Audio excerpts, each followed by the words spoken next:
Hello guys, today magluluto tayo ng longganisa.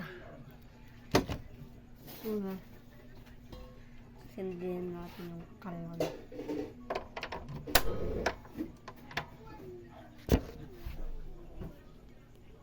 Yan. Nasindihan na natin yung kalan. Sunod, lagyan natin ng mantika.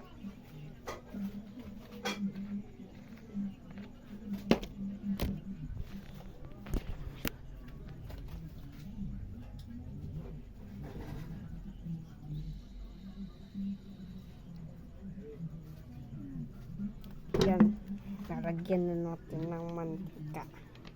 Ngayon, aantayin na lang natin mag-init yung mantika. Ayun o, painitin natin yung mantika. Okay, stay tuned to find out. Guys, hindi natin gagawin.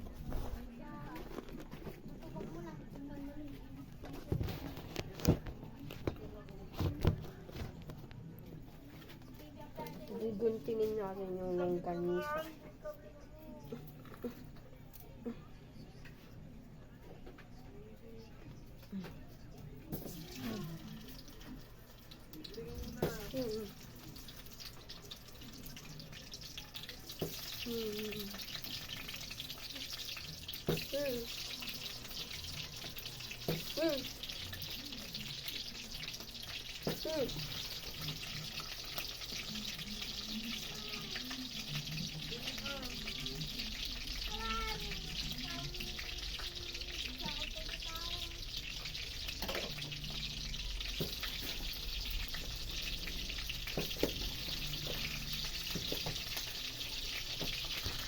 So guys, ilagay na natin siya. Babantayan na lang natin siya. Kuha lang tayo ng stone.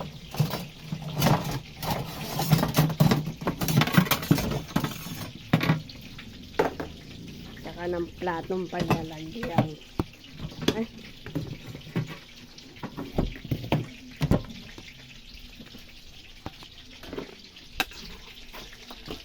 Habang inaantay natin maluto yung longganisa, may unbox muna akong sasabihin.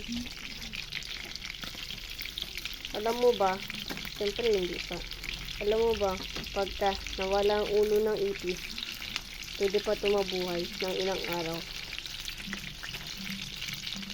Kasi, meron sa mga,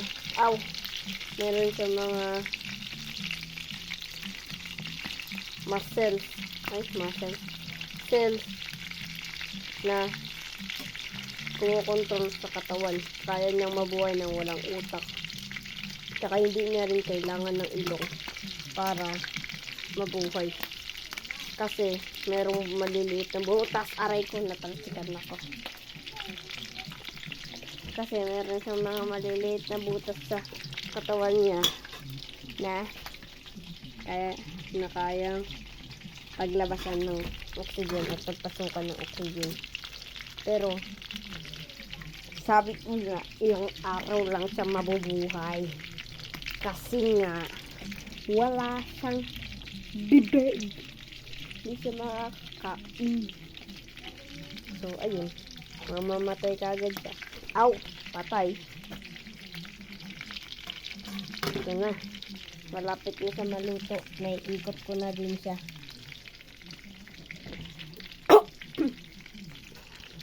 Mapalikan ko kayo pagka naluto na siya. May nakalimutan pa pala akong ilagay mga guys. Yun ay ang mga guhit sa butas. Ayun. Yan, lagyan lang natin para mabilis siya maluto.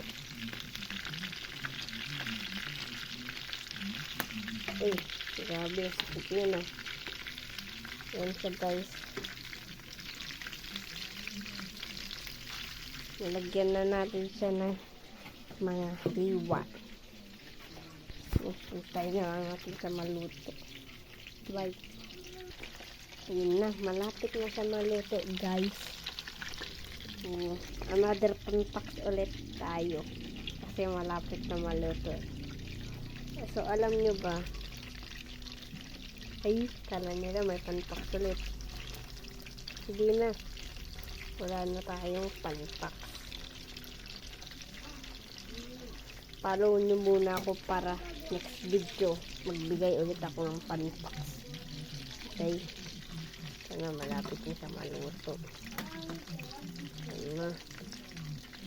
Kunting tiis ka lang. Luto na siya. Ayan. So, okay na. Luto na siya. Papatayin na natin yung kalan. Yan. Lagay na natin siya.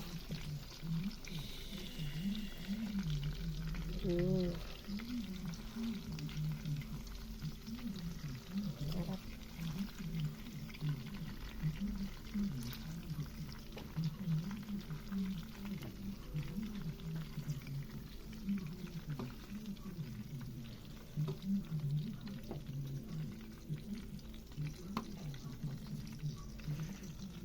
Yan siya guys. Kung nakikita, yan na siya guys. Finished product. Oh. Diba? Sarap nun. So, that's it for today's video. Follow for more.